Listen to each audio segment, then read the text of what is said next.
a leitura do capítulo 3, a partir do verso 16. Abacuque, capítulo 3, verso 16. Hoje encerraremos, com a graça de Deus, essa série de mensagens, o abraço ou abraçados por Deus. Abacuque 3, verso 16. Ouvindo eu, o meu ventre se comoveu, à sua voz tremeram os meus lábios, entrou a podridão nos meus ossos, e estremeci dentro de mim. No dia da angústia descansarei, quando subir contra o povo que invadirá com suas tropas. Porque, ainda que a figueira não floresça, nem haja fruto na vide, ainda que decepcione o fruto da oliveira, e os campos não produzam mantimento, ainda que as ovelhas da malhada sejam arrebatadas, e nos currais não haja gado, ainda, todavia, eu me alegrarei no Senhor, exultarei no Deus da minha salvação. O Senhor é a minha força, e fará os meus pés como os das servas, e me fará andar sobre as minhas alturas. Louvado seja o nome do Senhor. Oh Deus, obrigado, Pai Santo, por este momento tão precioso em Tua presença, em que nós, Teus filhos, nos deliciamos através dos hinos que cantamos e ouvimos, da comunhão, Pai Santo, de podermos nos ver, nos encontrar aqui e nos colocarmos em Tua presença. Pedimos, Pai eterno, que agora o Senhor fale conosco, que a Tua voz seja ouvida no nosso meio, em nossos corações. Oramos em nome de Jesus. Amém. Podem assentar-se, por favor. A fé que triunfa sobre a dúvida. Talvez esse seja o melhor tema para o livro do profeta Abacuque, na medida em que fé não é ter todas as respostas, na medida em que fé é a certeza das coisas que se esperam, a prova de coisas que nós não vemos, na medida em que andar pela fé é fechar os olhos espirituais e colocar a nossa vida nas mãos de Deus, é não enxergar um palmo à frente do nosso nariz e, no entanto, continuar andando na certeza de que Deus está ali, de que Deus está cuidando. Desesperado, angustiado, aflito estava Abacuque, quando corre para os braços de Deus em oração, quando se abandona nos braços de Deus, cheio de dúvidas. Até quando, Senhor? Clamarei violência e Tu não me ouvirás. Ele clama a Deus por respostas, e talvez pior do que não ter resposta alguma, é receber uma resposta que nós não queremos. E é isso que acontece com Abacuque. Ele clama e a resposta de Deus é: eis que suscito os caldeus contra vós. No reino do norte, os assírios já haviam invadido aquele povo, já haviam tomado de assalto aquele reino, e agora os exércitos de Nabucodonosor, rei da Babilônia, marchavam firmemente na direção do reino do sul, que também havia virado as costas para Deus. E nesse diálogo, porque oração é falar com Deus, mas oração também é ouvir a voz de Deus, na medida em que a oração nos sensibiliza para ouvir a voz de Deus, nos torna mais sensível. Quanto menos oração, menos sensibilidade à voz de Deus, ao agir de Deus, à consciência da vontade, da direção de Deus para a nossa vida.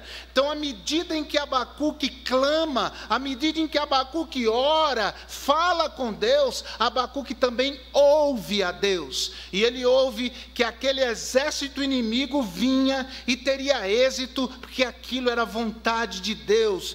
Deus não estava de modo algum escondido. Foi a nossa primeira pregação neste assunto. Não, o Senhor Deus estava ativo naquela situação que estava acontecendo, porque nós sabemos que o nosso Deus controla a história e o nosso Deus controla, sobretudo, a vida de todo aquele que um dia, pela fé, entregou a sua vida a Jesus como seu único e suficiente Salvador. Deus não estava escondido.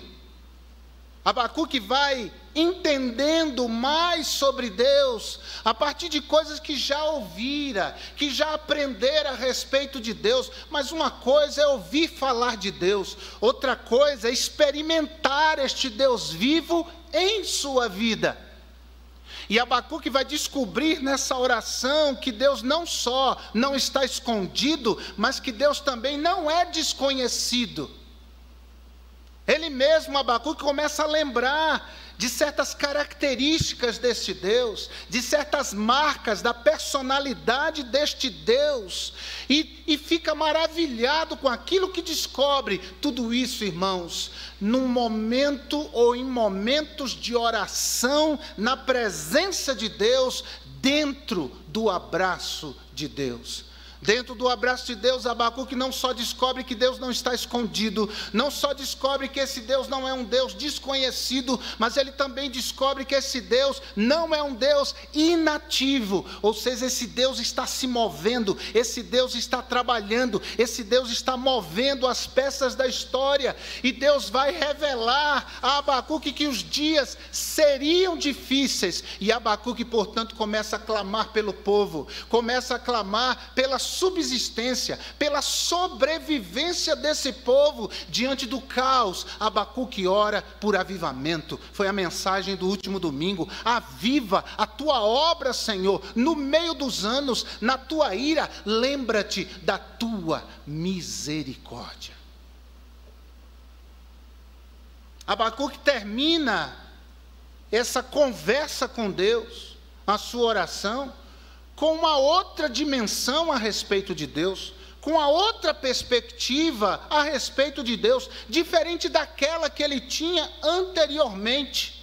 E é de fato, irmãos, depois de um momento de oração sincera a Deus, onde nós derramamos o nosso coração, muitas vezes de joelhos, porque diz o velho hino que de joelhos é melhor. Quando de joelhos nos prostramos, e a palavra adoração significa exatamente prostrar-se. Quem adora se prostra. De joelhos, abrindo o coração, chorando na presença de Deus. Abacuque descobriu que Deus não era um Deus opressor. Que Deus estava realizando tudo aquilo por um motivo que visava o bem do seu povo e a glória do seu nome. É fácil glorificar a Deus quando uma bênção chega. É fácil glorificar a Deus quando a vida prova, goza de uma relativa tranquilidade. Mas o que Abacuque vai fazer? O seu movimento final de oração é uma oração que dignifica a Deus e que renova a sua fé, a sua esperança no Senhor.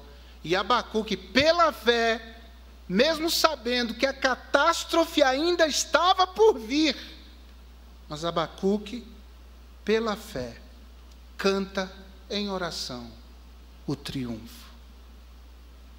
Eu quero ver a gente glorificar a Deus na hora da dificuldade, nos dias maus.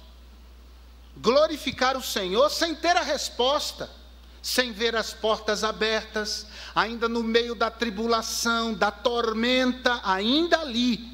É aí onde o crente, de fato, agrada ao seu Deus, quando ele glorifica pela fé, apesar das circunstâncias. E por que Abacuque tem essa atitude e essa postura?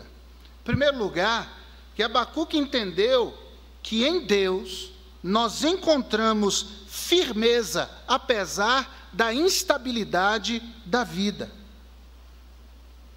Ou seja, ao nós olharmos para o agir de Deus na nossa história, apesar do que possivelmente estejamos vivendo de dificuldade, ou daquilo que nos espera de difícil no amanhã, apesar de tudo isso, ainda assim, nós podemos encontrar em Deus essa estabilidade, essa firmeza, apesar dessa vida instável que nós vivemos. E é uma realidade, ninguém aqui pode cravar nada a respeito do seu futuro. Eu digo em relação ao nosso dia a dia, ao nosso cotidiano, ninguém pode garantir absolutamente nada, mas, ainda assim, a nossa fé pode estar firmada em Deus, apesar da instabilidade da vida. Amém ou não, irmãos? Porque o nosso Deus é um Deus que intervém, é um Deus que age, que reage às nossas orações. E Deus começa a falar com Abacuque. E no versículo 16, Abacuque diz: ouviu e o meu ventre, o meu íntimo se comoveu. Ainda no verso 16 ele diz: a sua voz tremeram os meus lábios. Ele ainda vai dizer como ele reage às palavras de Deus: entrou a podridão nos meus ossos e estremeci dentro de mim, e no dia da angústia descansarei, quando subir contra o povo que invadirá com suas tropas. Que coisa! Ele sabe que o pior ainda está por vir. Irmãos, a pandemia é um mal que gerou muitos estragos na sociedade mundial. Mas, meus amados, quando nós olhamos para o futuro de miseráveis, de firmas fechadas, de gente que faliu, de famílias enlutadas, com problemas emocionais, por causa de perdas de ente querido, de gente que não conseguiu velar o corpo do seu ente querido. Quando a gente para pensar naquilo que o futuro espera, de fato, o pior ainda está por vir, mas nós temos uma certeza, nós temos uma firmeza de que Deus é por nós, e se Deus é por nós, quem será contra nós? Agora, uma segunda conclusão que Abacuque tem em relação a Deus é que em Deus encontramos não só firmeza para enfrentar as incertezas desta vida, mas em Deus encontramos confiança, apesar das adversidades desta vida. No verso 17, quando nós lemos, eu entendo que para nós, gente do século 21, para nós, a maioria de nós, que não sabe o que é roça, que não sabe o que é depender da lavoura para viver, essa passagem não faz muito sentido. Ela é citada, ela é cantada, mas nem sempre nós percebemos a profundidade do que Abacuque está dizendo, porque ele está olhando para esse futuro difícil. Os caldeus nem chegaram ainda, mas ele sabe que vai ser tudo destruído, ele sabe que vai ter gente levada cativa para a Babilônia, ele entende que esse período será um período difícil, que Jeremias vai dizer que duraria 70 anos, ele sabe que as pessoas que ficarem em Jerusalém terão uma vida nada fácil, e é por isso que ele diz o que diz no verso 17. Ele começa dizendo: ainda que a figueira não floresça.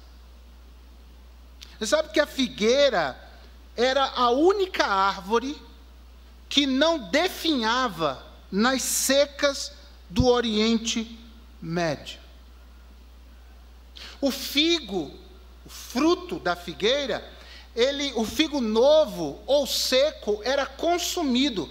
Até mesmo os figos daquela figueira brava. O profeta Amós era catador, colhedor desses figos. da figueira má. Era uma atividade profissional muito valorizada, porque o figo era consumido, fazia parte da dieta do povo naquele tempo. Então, quando a seca chegava, tudo morria, mas as figueiras ainda produziam seu fruto. Mas o que Abacuque está dizendo aqui é, ainda que a figueira não floresça, ou seja, ainda que eu não tenha de onde tirar o meu sustento, isso faz mais sentido para nós. Ainda que eu não tenha de onde tirar alimento, ainda que eu veja os meus filhos chorando, pedindo, mãe, a gente está com fome. E há pessoas aqui nesse auditório que já passaram por essa experiência. Não são muitas, mas tem. Tem gente aí em casa me ouvindo que já passou por essa experiência de ter fome e não ter o que comer. Agora, quando tem ainda, o pastor Josué já contou aqui publicamente, que ele e seu irmão mais velho, já falecido, já está com Cristo, eles não tinham o que comer em casa e saíram pelo mato atrás de alguma coisa para comer. Encontraram um pé de mamão e um subiu para pegar o mamão e jogar para o outro embaixo. E assim fez, subiu, pegou, jogou, eu não lembro quem foi para cima e quem ficou embaixo. O fato é que quando o que estava em cima desceu, o que estava embaixo já tinha comido os mamões tudo. Fome. Agora imagina sair e não encontrar mamão nenhum. Imagina sair e não encontrar nada. Épocas de sequidão nós passamos na nossa vida. Que o casamento está vivendo uma aridez. Que a relação com os filhos é uma secura só. Há fases na vida da gente que a gente olha para um lado, para o outro, e a gente não encontra nada que nos alimente, que nos dê ânimo, que nos dê vigor para a gente enfrentar as dificuldades. Tem dia que a gente olha e diz assim, eu queria não me levantar. Tem dia que o desânimo toma conta da gente, a fraqueza toma conta da gente, e há pessoas que olham no horizonte e não encontram lugar aonde encontrar alguma coisa que o anime. Abacuque diz, mesmo que a figueira não floresça. Ele diz também, ainda que não haja fruto na vide, ou seja, mesmo que não haja uvas nas videiras. E aí nós já estamos mais ambientados, porque a palavra de Deus fala muito dessa questão das uvas, das vinhas. E que o vinho basicamente era usado em duas ocasiões. Em ocasiões festivas e em ocasiões de dor. As ocasiões festivas, como aquele casamento lá em Caná da Galileia, que Jesus, sua mãe, os discípulos foram convidados a participar. E o fato de acabar o vinho, significava acabar a festa. A festa ia acabar se Jesus não transformasse a água em vinho.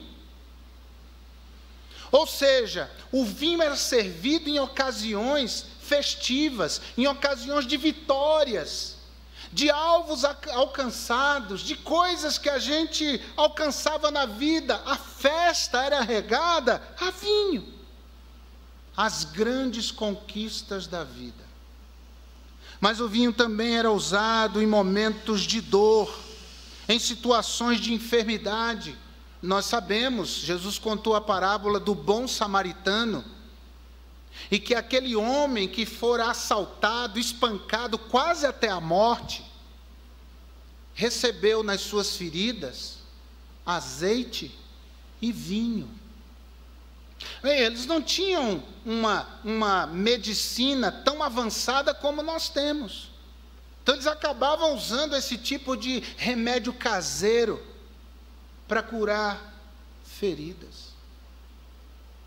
Agora imagina as pessoas não terem vinho para festejar, porque também não tinham o que festejar. Não havia conquista nenhuma para festejar. Mas as pessoas sentirem dores profundas por causa das agruras da vida e não terem vinho para pensar as suas feridas. Imagina você não ter ninguém para festejar com você, ou pior, você não ter nada para celebrar, nada para festejar, nenhuma conquista para agradecer. E a gente sabe que a gente deve agradecer pelo fato de estarmos vivos, a gente deve agradecer e deve mesmo. Mas há pessoas sentindo tanta dor na vida, que nem por isso eles querem agradecer. Nem por isso eles veem vantagem em agradecer. E quando se vê em uma situação difícil, não tem ninguém que traga vinho, que traga azeite e coloque sobre as suas feridas. Pois Abacuque diz: ainda que não haja fruto na vide. Ele continua dizendo: ainda que decepcione o produto da oliveira, ou seja, ainda que não haja uma safra de azeitonas, e de lá que provém o azeite. Isso aqui é muito interessante, porque o azeite servia para duas coisas fundamentais. A primeira, o azeite servia como combustível, ou seja, força, e também para prover iluminação, ou seja, orientação. Já se viu sem forças? E já se viu sem saber o que fazer? Que decisão tomar? Hoje eu conversei com uma pessoa à tarde que está exatamente assim. Disse: pastor, ora por mim, porque eu não faço a mínima ideia. Eu não sei. E é um homem vivido, é um homem experimentado na vida.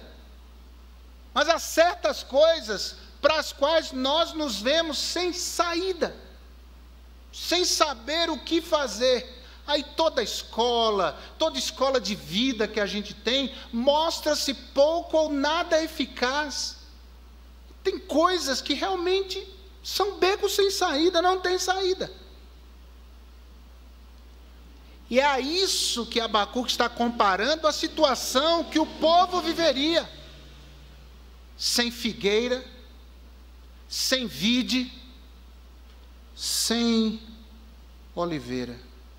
Ele continua dizendo: e os campos não produzam mantimento. Que a agricultura, ela não era apenas a maior fonte de renda dos antigos, mas também era a maior fonte material de sobrevivência. Ou era lavoura, ou era nada. Quer dizer, a partir da Revolução Industrial, a gente viu como se expandiu essa coisa do trabalho. E, num primeiro momento, um trabalho quase escravo, né? Ali naquele período, as pessoas viviam nos guetos, subvida, trabalho escravo e tudo mais. Ao longo do tempo, as coisas foram evoluindo e chegamos onde estamos. Melhor do que naquele período, mas também dias difíceis. Quando eu vejo um rapaz numa bicicleta, carregando lá aquela bolsa atrás, trabalhando com um aplicativo de entrega de comida, é um trabalho digno, ele está fazendo aquilo porque ele é trabalhador, é honesto e é digno. Mas eu sempre fico pensando quanto ele está ganhando. Ele não tem garantia nenhuma. Se sofrer um acidente, ele não tem uma carteira assinada, ele não tem nada. E se isso não é um subemprego, eu não sei o que é. Viu como cresceu? E são pessoas dignas, irmão. Quem diz que brasileiro é preguiçoso, a um brasileiro falar isso da gente? Nosso povo é brigador, nosso povo é trabalhador. A gente vê quanta gente está no farol vendendo água. É verdade ou não é? Gente que perdeu o emprego, está se virando, como se diz. Agora imagina você não ter nada, mantimento algum, condição de investir. Porque o campo é isso, né? A gente planta para colher depois, é um investimento. Se a gente pode trazer isso para a nossa realidade, não ter o que investir. Tem gente vivendo do que tem na poupança e está acabando aquela reserva que com tanto sacrifício ele juntou. E quando acabar? Pois é, a isso que Abacuque está se referindo. Que nos campos não haja mantimento. Ele diz ainda que as ovelhas da malhada sejam arrebatadas. As ovelhas, irmãos, eram fonte de lã para fazer roupa, coisa importante para a família e também para vender para outras famílias que porventura não criassem ovelhas. Dava conforto, né? Aquela roupa, até hoje uma roupa de algodão, um negócio, né? De lã, uma coisa confortável. Pois é, ainda que não haja nos currais lá ovelha. Uma referência à tosquia também. A tosquia é interessante porque não eram só os donos das ovelhas, mas eles contratavam empregados para virem para esse momento de tosquia, tosquiar todo o rebanho, tirar toda a lã. E havia aqueles que eram contratados para guardar essas ovelhas de ladrões ou até de predadores. Então essa coisa das ovelhas movimentava muito a economia local. E aqui Abacuque vai dizer, ainda que as ovelhas da malhada sejam arrebatadas. E ainda diz, ainda que nos currais não haja gado. O gado significava uma ajuda extraordinária no campo para arar a terra. E até hoje é assim, não é verdade? Pequenos agricultores usam os animais. E o que isso representa? Abacuque está dizendo, ainda que chegue um momento em que eu olhe ao meu redor e eu não tenha ajuda, não tenha nada que eu possa usar em meu benefício, nada onde eu possa me apoiar para subsistir, para sobreviver.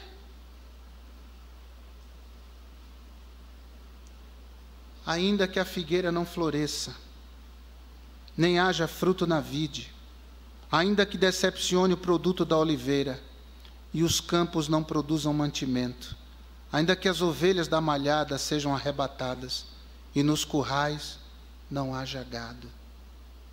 Ele diz, todavia eu me alegrarei no Senhor, exultarei o Deus da minha salvação. Ainda que o futuro seja difícil, gente, ainda que os prognósticos sejam negativos, ainda que as consequências dessa pandemia perdurem, todavia nós temos a certeza que em Deus nós ainda encontraremos confiança, apesar dessas adversidades. E não só isso, em Deus, em terceiro lugar, Abraão nos ensina, nós encontraremos esperança apesar dos desafios. E confiança é fundamental. Eu estava lendo de um pastor que foi embarcar para um voo, eles estão na fila esperando o embarque, de repente uma criança sozinha é colocada lá na frente, e o pastor prestou atenção, entrou no avião primeiro que todo mundo, e depois eles entraram, sentaram, ficaram aguardando ali o avião estar pronto para decolar. E ele ficou prestando atenção, que sentou do lado do garoto, o garoto lá com um caderno, pintando umas gravuras, tranquilamente. E o avião levantou voo, e durante o voo, uma turbulência daquelas turbulências de cantar, ó que belos hinos cantam lá no céu. Sabe aquela turbulência que você começa a confessar pecado, lembra de pecado, de tudo que é tipo para pedir perdão? A turbulência e o povo ali em turbulência dentro daquela aeronave. E o garoto tranquilamente pintando os seus desenhos. E uma senhora do outro lado do corredor, olhou para o menino e disse: ei, você não está com medo? E o menino parou de pintar, olhou para a mulher e disse: não, o meu pai é o piloto do avião. E continuou pintando os seus desenhos. Irmãos, Jesus é o piloto do nosso avião. Ainda que a figueira não floresça, ainda que não haja fruto na vide, o produto da oliveira minta, ainda que as ovelhas da malhada sejam tiradas, no curral não haja gado, todavia nós podemos nos alegrar no Senhor e exultar no Deus da nossa salvação. Qual é a situação que você está vivendo? Qual é a dificuldade que você está enfrentando? Você deve dar uma resposta de fé, de confiança e de esperança no Senhor. Todavia, eu me alegrarei no Senhor. Pastor Hernandes Dias Lopes diz: nenhum perigo pode nos alcançar quando estamos refugiados em Deus. E é verdade. Nós temos Deus. Como as meninas cantaram, nós temos Cristo e Ele nos tem. Nós temos Cristo e somos possessão dEle, nós estamos nas mãos dEle, não há o que temer. Haverá tribulação, haverá angústia, perigo, espada, principados, potestades, o presente, o futuro, ou qualquer outra coisa desconhecida de nós. Mas a Bíblia diz que em todas essas coisas somos mais que vencedores. A Bíblia diz que nada pode nos separar do amor de Deus que está em Cristo Jesus, o nosso Senhor. E no Salmo 73, verso 25, o salmista diz: quem mais tenho eu no céu senão a ti? E na terra não há quem eu deseje além de ti. Encontramos esperança apesar dos perigos da vida. E por fim, em Deus, encontramos segurança apesar dos perigos, apesar das dificuldades da vida. Porque Abacuque vai nos dizer no verso 19: o Senhor Deus é a minha força, e fará os meus pés como os da corça. Eu queria pregar uma mensagem só sobre isso. Esse negócio dos pés como a corça, gente, é extraordinário. E me fará andar sobre as minhas alturas. Sabe o que Abacuque faz? Abacuque diz: o Senhor é a minha força. Quando a tempestade vem, nós temos que dizer: mas o Senhor é a minha força. Quando o diagnóstico grave vem, no Senhor é a minha força. Quando a instabilidade familiar se instaura, o Senhor é a minha força. Veja que Abacuque não diz a paz do Senhor, o poder do Senhor, a graça do Senhor, a misericórdia do Senhor. Não, Abacuque diz o Senhor. É quase como se dissesse: olha, se Deus está comigo, está tudo certo. Eu não preciso ver manifestação nenhuma de graça, de poder, de misericórdia, absolutamente nenhuma. O fato de saber que Deus está aqui me faz afirmar: o Senhor é a minha força. Diante do incompreensível, entra a fé que diz: o Senhor é a minha força. Por isso que a Bíblia diz: não fique ansioso por coisa alguma, entregue isso a Deus, coloque isso nas mãos de Deus, e a paz de Deus, que vai além de todo o entendimento, vai guardar você, vai guardar seus sentimentos, vai guardar seu coração, vai guardar a sua vida. E Abacuque, quando diz: o Senhor é a minha força, ele está confessando toda a sua fé em Deus, e essa presença de Deus com ele o ajudaria a suportar as dificuldades que ainda viriam como fruto daquela invasão. E mais, ele diz: vai fazer dos meus pés como a corça, que é um animal ágil, um animal montanhoso, que habita as montanhas, que sobe com destreza às alturas. Ou seja, Abacuque aqui tem certeza de que Deus vai permitir os inimigos, que os inimigos alcançarão seu intento, que o estrago, a destruição, a morte, a calamidade será sem precedentes. Ele sabe que as situações ficarão tão difíceis como um lugar onde não há oliveira, um lugar onde não há figueira, um lugar onde não há gado, onde não há ovelhas, ou seja, onde a possibilidade de subsistir, de sobreviver, é zero. Apesar de tudo isso, Deus haveria de fazer aquele povo escapar. Eles são levados cativos, mas 70 anos depois Deus traz esse povo de volta para casa. Porque esse Deus é vivo e ativo na vida do seu povo. Porque esse Deus não é desconhecido do seu povo. E nós não temos que duvidar, porque nós sabemos quem é o nosso Deus. Ele já fez muito na vida da gente. Põe a sua cabeça para funcionar. Muito Deus já fez. E Ele deixaria de fazer agora? Ele nos abandonaria agora? De modo algum. Portanto, diga: o Senhor é a minha força. Vamos dizer isso juntos? O Senhor é a minha força. É o Senhor.